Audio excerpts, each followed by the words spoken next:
स्वागत है आपका। आप देख रहे हैं सी न्यूज़ भारत। मैं हूं आपके साथ इशिता। वक्त हो गया उत्तर प्रदेश बुलेटिन का। इस बुलेटिन में बात होगी एटा की, जहां जलेसर क्षेत्र में एक भीषण सड़क दुर्घटना में एक व्यक्ति की मौत हो गई।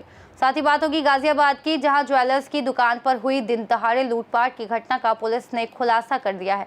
ऐसी तमाम खबरों पर करेंगे विस्तार से बात। खबर एटा से है, जहां जलेसर क्षेत्र में एक भीषण सड़क दुर्घटना हुई है, जिसमें एक आइसर ने इको गाड़ी को टक्कर मार दी। इस हादसे में एक व्यक्ति की मौत हो गई और 5 लोग घायल हो गए। घायलों को बेहतर इलाज के लिए Sarojini Naidu medical college Agra refer किया गया। इस मामले में आइसर को पुलिस ने कब्जे में लिया है। चालक मौके से फरार हो गया है। मृतकों के शव को पोस्टमार्टम के लिए मोर्चरी भेजा गया है। एटा से सी न्यूज़ संवाददाता लखन यादव की रिपोर्ट। गाजियाबाद में ज्वेलरी की दिन दहाड़े लूट का खुलासा हुआ। 4 गिरफ्तार हुए, 2 फरार है। बता दें, गाजियाबाद के थाना लिंक रोड क्षेत्र स्थित ब्रिज बिहार में मानसी ज्वेलर्स की दुकान पर हुई दिन दहाड़े लूटपाट की घटना का गाजियाबाद पुलिस ने खुलासा किया। स्वाट टीम और लिंक रोड पुलिस की संयुक्त कार्रवाई में 2 बदमाशों कपिल कुमार गौतम और मनीष उर्फ मोनू को मुठभेड़ के दौरान वसुंधरा अंडरपास के पास गिरफ्तार किया गया। मुठभेड़ में दोनों के पैरों में गोली लगी है। पुलिस के अनुसार बदमाश स्विगी और ब्लिंकिट की ड्रेस पहनकर दुकान में घुसे और सोने चांदी के जेवरात लूटकर फरार हो गए थे। जांच में खुलासा हुआ कि लूट की योजना दिल्ली के झिलमिल कॉलोनी में बनाई गई थी। लूट में चोरी की बाइक, फर्जी नंबर प्लेट और नकली ड्रेस का इस्तेमाल किया गया। पुलिस ने इस मामले में अब तक 4 बदमाशों को गिरफ्तार किया है, जिनमें से 2 को आज कौशाम्बी बस अड्डे से पकड़ा गया। इनके पास से करीब 2.5 किलो चांदी, 45 ग्राम सोना, 65,000 रुपये नकद, अवैध हथियार और घटना में इस्तेमाल बाइक बरामद की गई है। घटना में शामिल 2 अन्य आरोपी जयप्रकाश और अभिषेक फरार हैं। काउंटर पे बदमाशों के बैग में गोली भी लगी है। क्या पूरा घटनाक्रम किस तरह से पुलिस ने खुलासा किया? देखिए, 24/7/2025 को थाना लिंक रोड में एक लूट की घटना हुई थी, जिसमें मानसी ज्वेलर्स नाम की दुकान से 20 किलो चांदी और 125 ग्राम सोना 2 अज्ञात बाइक सवार व्यक्तियों द्वारा लूटा गया था। घटना का तुरंत ही संज्ञान लेते हुए टीमों का गठन करके एफआईआर पंजीकृत करके इसके अनावरण के लिए प्रयास जारी किए गए थे। उसी के अंतर्गत आज टोटल 4 अभियुक्त इसमें जो शामिल थे उनको गिरफ्तार किया गया है, जिसमें से कपिल और जो मनीष है ये मुठभेड़ के दौरान गिरफ्तार हुए हैं, और एक मेहताब और दीपू, इन दोनों को गिरफ्तार किया गया है। इनसे पूछताछ करने के बाद ये तथ्य सामने आए कि इसमें जो कपिल और मनीष थे, इन दोनों द्वारा स्विगी और ब्लिंकिट के कपड़े पहन के इस घटना को अंजाम दिया गया था। इस घटना में टोटल प्लानिंग करने में 4 लोग थे, जिसमें मनीष, कपिल, अभिषेक और मेहताब, इन चारों द्वारा दिल्ली में इनके आवास पे प्लान किया गया और घटना को अंजाम देने के बाद ये हरिद्वार गए। वहाँ पे इनको दीपू नामक इनका जो पार्टनर था, इसने इनका कुछ सामान बिकवाने में मदद किया। उसके बाद जो सामान नहीं बिका था उसको इन्होंने बिहार में बेचने का प्रयास किया, जहाँ पे हमारी टीम अभी गई है रिकवरी के लिए, और इन्हीं तथ्यों के आधार पे आगे की कार्रवाई की जा रही है। ब्लिंकिट और स्विगी के यूनिफॉर्म पहनने के पीछे क्या मोटिव और लॉजिक? ब्लिंकिट और स्विगी का जो इन्होंने यूनिफॉर्म पहना था, इसमें इनका ये उद्देश्य था कि जनरली जो चेकिंग होती है, जो भी एक अलर्टनेस होती है, तो जनरली जनता जो है, क्योंकि ये डिलीवरी बॉय है, इनको इग्नोर किया जाता है। अगर कोई रेकी भी कर रहा हो तो एक इग्नोर कर देते हैं कि शायद ये कोई डिलीवरी देने के लिए आया हो। जैसे कि आपने देखा होगा दुकान में जो दरवाज़ा बंद था, इनको देख के जो वहाँ का जो नौकर था उसे यही लगा कि ये कुछ डिलीवरी देने आए हैं, इसलिए उसने ये दरवाज़ा खोल दिया। तो इसी का फ़ायदा उठाने के लिए इन्होंने इन कपड़ों का इस्तेमाल किया था। सर, बिहार कनेक्शन क्या है? सर, बिहार का इलेक्शन है क्या, उसका कुछ कनेक्शन निकल के आया है इसमें?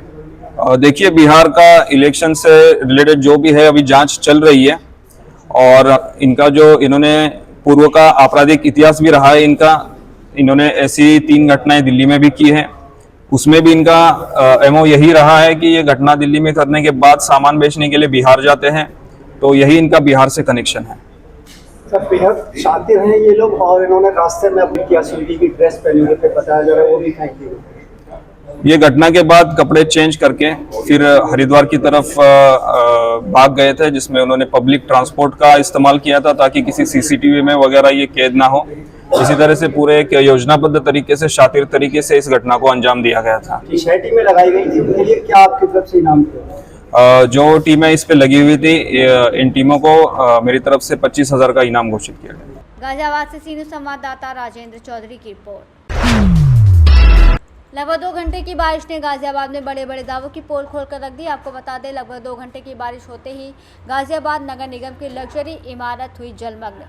सरकार के बड़े बड़े दावे 2 घंटे की बारिश में ध्वस्त कर दिए। सोशल मीडिया पर तेजी से वायरल हो रहा वीडियो गाजियाबाद नगर निगम का है। आप देख सकते हैं किस प्रकार इस जल भराव को निकालने के लिए गाजियाबाद नगर निगम में कर्मचारियों का जमावड़ा लगा हुआ है। गाजियाबाद से सीनियर संवाददाता राजेंद्र चौधरी की रिपोर्ट। इगलास नगर में मुख्य चौराहे के इर्द गिर्द थोड़ी देर की मूसलाधार बरसात में ही सड़क पर पानी दिखाई देने लगता है, यानी चौराहे पर ताल तलाए जैसी स्थिति हो जाती है और इसी से अनुमान लग सकता है कि दिन भर की रिमझिम और मूसलाधार बारिश का आलम क्या होगा। इगलास नगर के चौराहा पर जल भराव होने से राहगीरों को भारी परेशानी का सामना करना पड़ता है, लेकिन लोक निर्माण विभाग अथवा जनप्रतिनिधि का इस ओर कोई ध्यान नहीं है। बरसात का मौसम शुरू होते ही इगलास नगर में ही नहीं बल्कि इगलास, अलीगढ़ मार्ग, सासनी मार्ग, हाथरस मार्ग, मथुरा मार्ग की सड़क जो कुछ ही दिन पहले बनी है 10-12 दिन की रिमझिम बरसात में ही उखड़ने लगी है। लोक निर्माण विभाग का ध्यान नहीं है। इगलास नगर के मुख्य चौराहे का तो ये हाल है कि थोड़ी देर की बरसात होने पर ताल तलैया जैसी स्थिति हो जाती है। इसके अलावा इगलास नगर के मोहल्ला शंकरानंदपुरी के नागरिक तो बरसात के दिन नरकीय स्थिति से गुजरने को मजबूर हो जाते हैं, क्योंकि रोडवेज बस अड्डे से सामुदायिक स्वास्थ्य केंद्र को जाने वाला मार्ग थोड़ी देर में मूसलाधार बरसात हो जाने पर एक बरसाती नाले का रूप ले लेता है। रास्ते में घुटने भर पानी भर जाने के कारण स्कूली बच्चों का निकलना तो दूर, राहगीरों भी निकलते हैं। इस ओर किसी जनप्रतिनिधि का ध्यान नहीं है। अलीगढ़ से सीनियर संवाददाता इंद्रजीत प्रेमी की रिपोर्ट।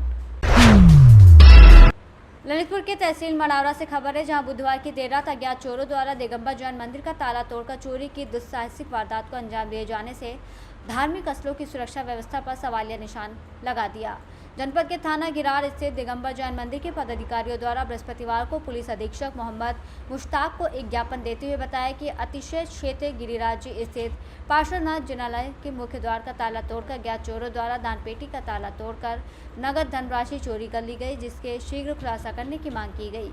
ज्ञापन में बताया कि सुबह जब मंदिर के पुजारी अरविंद जैन पूजा के लिए पहुंचे तब ताले टूटे पाए गए। पुजारी द्वारा समिति पदाधिकारियों को घटना की जानकारी दी गई और पुलिस को सूचना दी गई। पुलिस द्वारा घटनास्थल का निरीक्षण कर आवश्यक कार्रवाई प्रारंभ कर दी गई है। मंदिर समिति और दिगंबर जैन समाज द्वारा चोरी की घटना के खुलासे की मांग की गई है। मड़ावरा ललितपुर से सीनियर संवाददाता राकेश वैद्य की रिपोर्ट। बुलेटिन में फिलहाल इतना ही। देश और दुनिया की तमाम बड़ी जानकारियों के लिए देखते रहिए सी न्यूज़ भारत।